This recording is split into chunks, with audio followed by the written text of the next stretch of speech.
શત્રુંજયની ભાવયાત્રા ભાગ 7 અબ તો પાર ભય હમ સાધુ।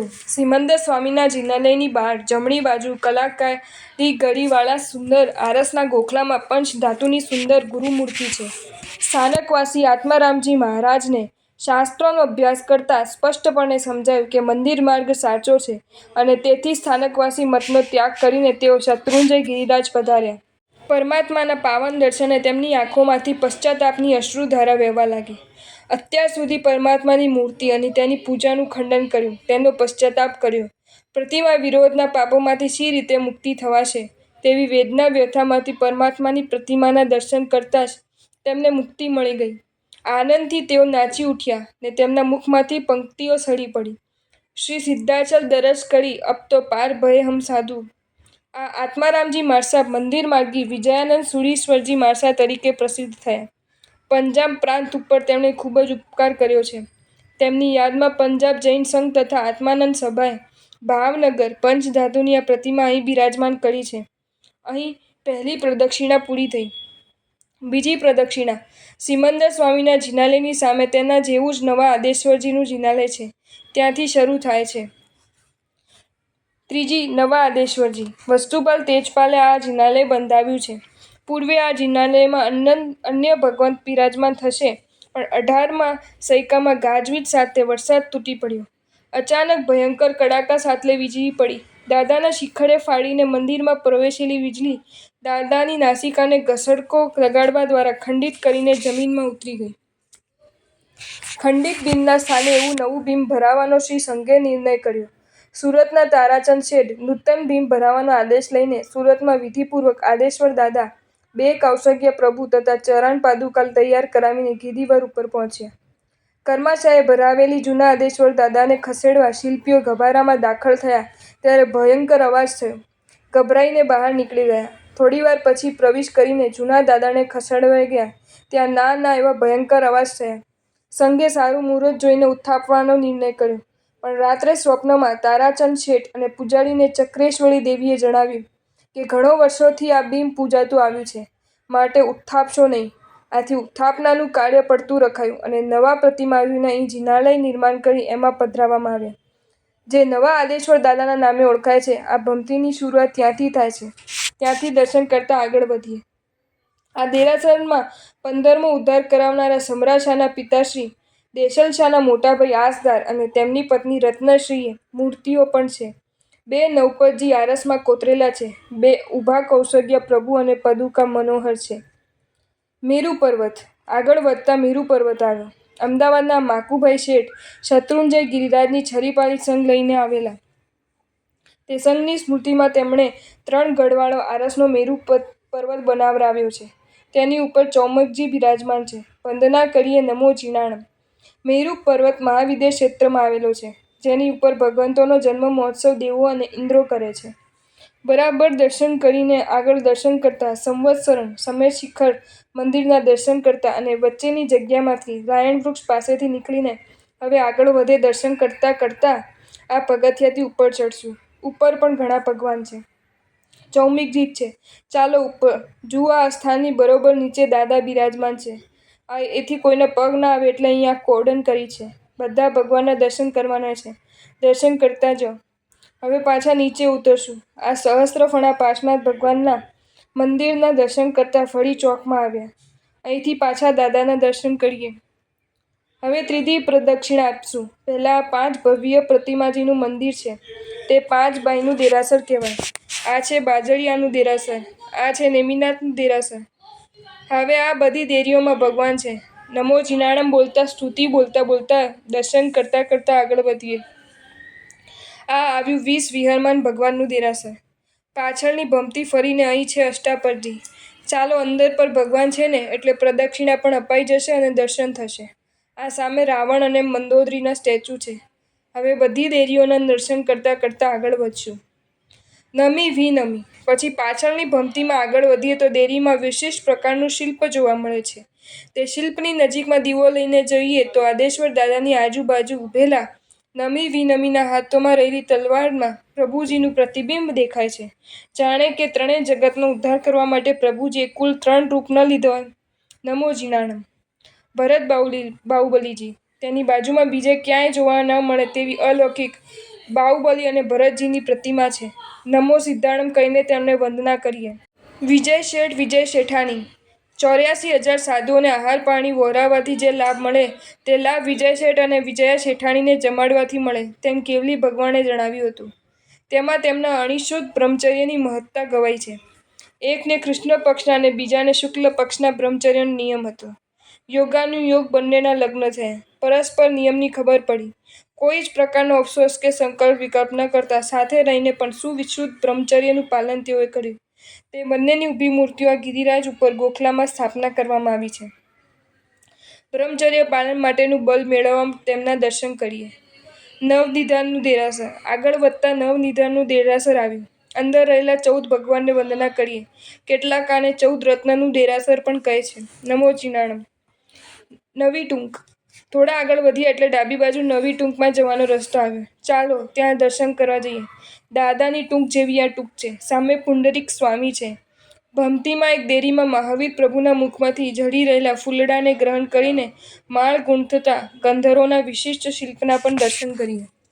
મૂળનાયક આદેશ્વર દાદાનું ચૈત્યવંદન કરીને નવી ટૂંકમાંથી પાછા મૂળ ટૂંકમાં આવીને ભમતીના દર્શન કરતાં કરતાં આપણે આગળ વધી રહ્યા છીએ. અહીં એક દેરીમાં સોના ચાંદીના ભગવાન છે. જોખમ હોવાથી બંધ જ રાખે છે. પૂજા દરરોજ થઈ જાય છે. ગંધારિયા ચૌમુખજી.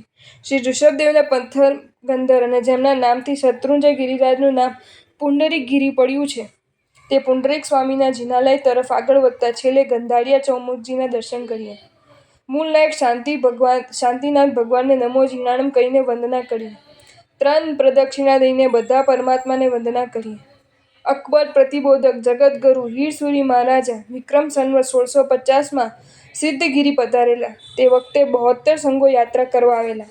જગતગુરુનો પરમ ભક્ત ગંધારનો શ્રાવક રામજી પણ આવ્યો હતો.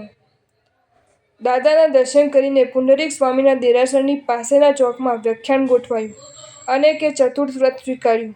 ગુરુદેવે રામજી શ્રાવકને આ સ્થળે યાદી અપાવી કે વ્રત લેવાનો આ ઉત્તમ અવસર છે, કેમ કે તમે પૂર્વે જણાવેલ કે એક પુત્ર થયા પછી હું આ મહાન વ્રત સ્વીકારીશ. ગુરુ ભગવંતના વચનને ઉલ્લાસભેર સ્વીકારીને ભર યુવાનોએ વાસનાના તિલાંજલિ આપીને રામજી શ્રાવક અને તેની શ્રાવિકાએ ઉંમર 22 વર્ષ ચતુર્થ વ્રત ગ્રહણ કર્યું. તેની યાદમાં તે સ્થળે આ ગંધારિયા ચૌમુખજીનું જિનાલય બનાવ્યું. પરમાત્માને વંદન કરતી વખતે આપણે પણ નૈષ્ઠિક બ્રહ્મચર્યના પાલનની શક્તિ મેળવીએ. પછી ગોખલામાં ભગવાનને પોતાને પાસે લઈને ઊભેલી 24 ભગવાનની માતાઓને પ્રણામ કરીને હવે આપણે આવ્યા છીએ દાદાના એકી ટસે જોવા માટે સતત તેમની સામે બેસી રહેલા પુંડરીક સ્વામી જિનાલયમાં. પુંડરીક સ્વામી એ દાદાના પ્રથમ ગણધર હતા અને ચૈત્રી પૂનમના દિવસે 5 કરોડ મુનિની સાથે નિર્વાણ પામ્યા હતા. અહીં જોવા જેવું તો એ છે કે દાદા પુંડરીક સ્વામીની સામે જોયા કરે છે અને પુંડરીક સ્વામી દાદાને જોયા કરે છે. કેવું મનોહર દ્રશ્ય છે. જોયું ને? ચાલો સ્તુતિ બોલીને ચૈત્યવંદન કરીએ. ચૈત્યવંદન પછી 2 મિનિટ ભાવના ભાવવાની છે.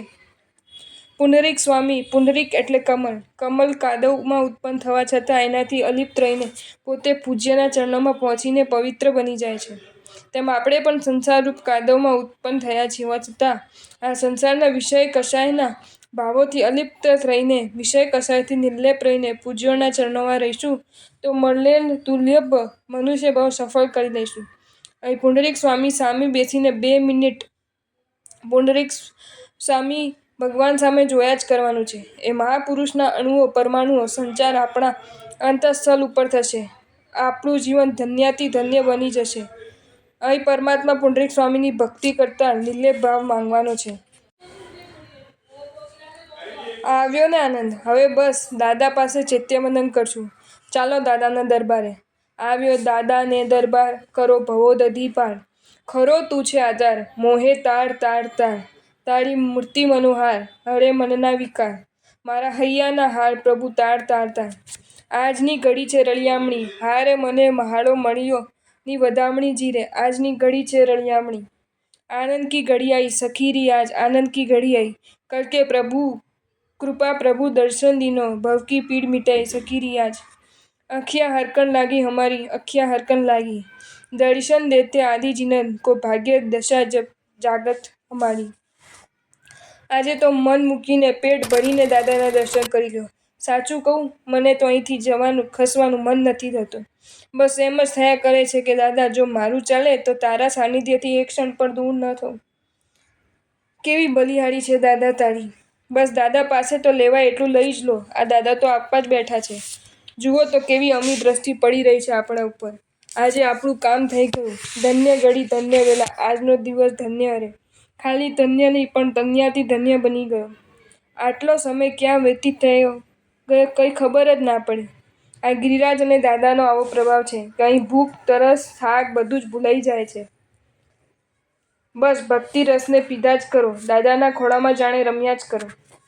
પૂર્વના કાચના મંદિરનો જીર્ણોદ્ધાર કરીને સનવત 1217માં બહાડ મંત્રી વડે પાષાણના બનાવેલા અને તેજપાલ સોની દ્વારા સનવત 1650માં જીર્ણોદ્ધાર કરાયેલા 52 હાથ ઊંચા નંદિવર્ધન નામના પ્રાસાદમાં આવેલા મેઘનાદ નામના મંડપમાં બેસીને કર્માશય ભરાવેલા અને પ્રતિષ્ઠિત કરેલા આદેશ્વર દાદાના આપણે હમણાં ભક્તિ કરી રહ્યા છીએ.